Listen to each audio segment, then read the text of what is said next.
are they doing this? Get on the bus now!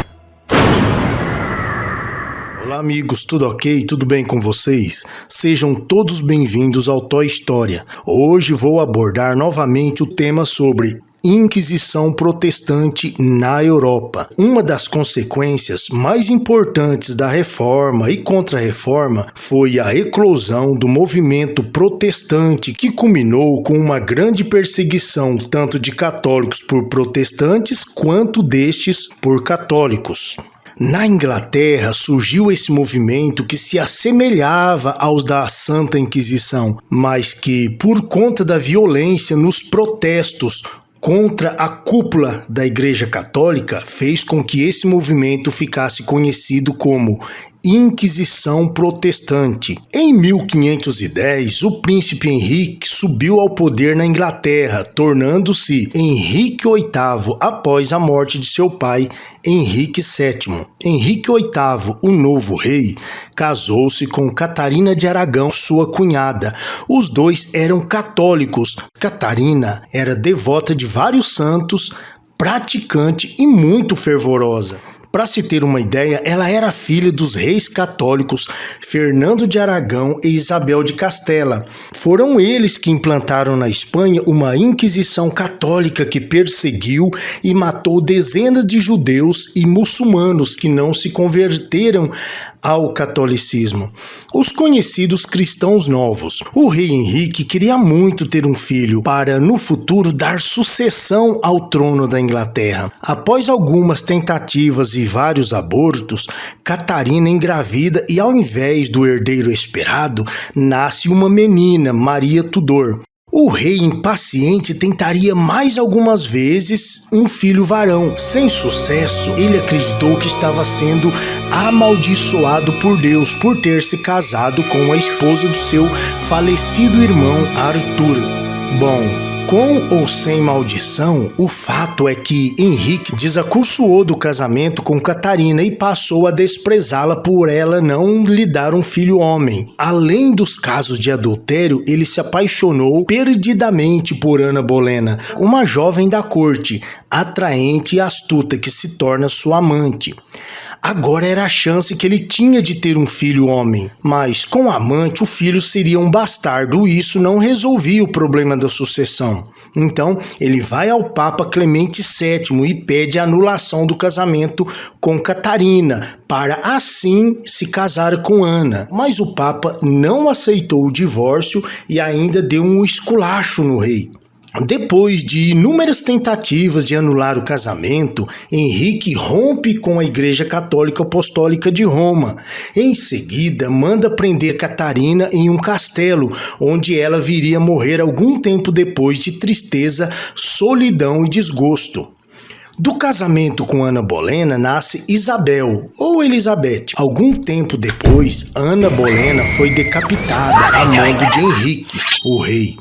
Ele se casa mais 4 vezes e a quinta esposa dele, Catarina Howard, também é decapitada a pedido do monarca.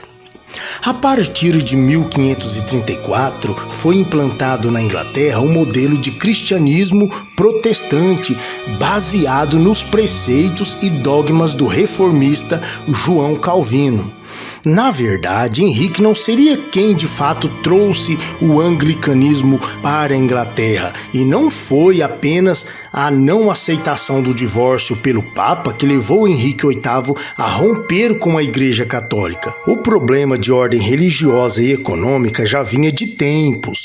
John Wycliffe já tinha levantado a bandeira do protestantismo, mesmo antes de Henrique VIII. Tais críticas eram tanto doutrinárias quanto sobre o comportamento luxuoso dos clérigos católicos em momentos de penúria econômica da sociedade inglesa. A atuação de Thomas Cranmer foi muito importante no processo de consolidação do anglicanismo na Inglaterra. Com a implantação desse novo modelo, veio também as perseguições aos católicos sob as ordens do rei. Foi um dos períodos mais obscuros e cruéis pelos quais a Inglaterra passou. Henrique VIII era um protestante ambicioso, glutão, adúltero, assassino e muito, mas muito cruel. Se pelo lado da política e da economia a Inglaterra viveu um de seus melhores momentos, no campo da religião foi um dos piores em toda a sua história.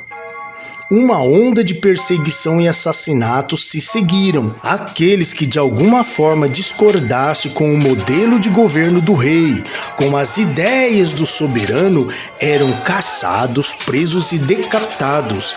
Em alguns casos, a forca entrava em ação. E não era difícil discordar do rei Henrique, ele só não podia ficar sabendo. Em todo o seu reinado, que foi de mais de 30 anos, ele teria mandado matar milhares de pessoas.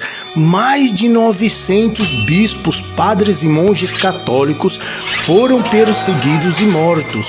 Dezenas de mulheres foram acusadas de bruxaria e morreram queimadas em praça pública, como num espetáculo ao povo.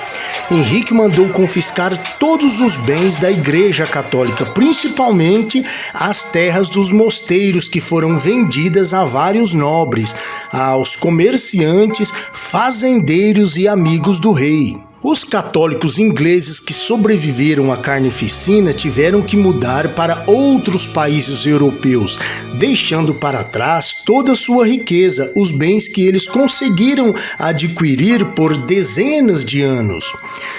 Lembrando, pessoal, que mesmo depois da morte de Henrique VIII, as perseguições, punições e confiscos dos bens dos católicos ingleses continuaram sob o reinado de sua filha com Ana Bolena, Elizabeth. Ela governou a Inglaterra por mais de 40 anos e as leis eclesiásticas e civis foram endurecidas mais ainda contra os católicos, mas isso já é assunto para um outro vídeo.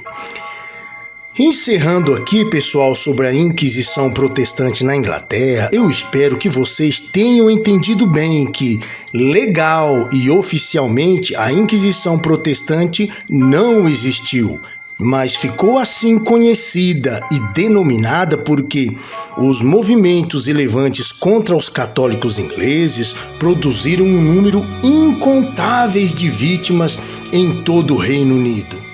E assim encerro mais esse vídeo da série Inquisição Protestante. Se você gostou, o conteúdo foi importante para você, então deixe o seu like, se inscreva no canal. E eu já te convido para o nosso próximo vídeo aqui da série do Toy História, beleza? Então, como sempre, o meu muito obrigado.